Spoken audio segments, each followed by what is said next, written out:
సమాచారం. వాట్సాప్ ఛానల్లో జాయిన్ అవ్వండి. అన్ని విశేషాలు ఎప్పటికప్పుడు తెలుసుకోండి.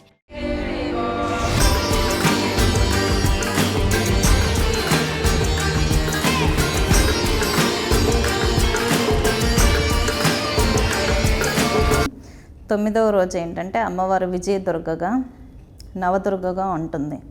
అంటే సిద్ధిదాత్రి మహిషాసురమర్దిని 9వ రోజు మహిషాసురమర్దినిగా అమ్మవారు భక్తులకి దర్శనం ఇస్తూ ఉంటారు. మరి ఆ రోజు ఏ విధంగా అంటారు పూజ విధానం?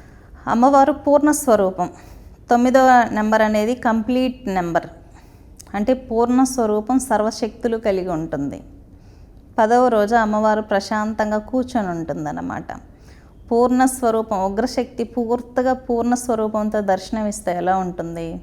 చాలా గొప్పగా ఉంటుంది. కాబట్టి మన సర్వ కోరికలు తీర్చేటటువంటి స్వరూపంలో అమ్మవార్లు ఉంటారు. కాబట్టి ఆ రోజు చాలా ఉత్తమమైంది. ఈ 9 రోజులు జాబ్ చేసుకునే వాళ్ళు చేయలేకపోయినా కూడా 8వ రోజు 9వ రోజు పూజ చేసుకుంటే మీరు 9 రోజులు పూజ చేసిన బెనిఫిట్ పొందొచ్చు.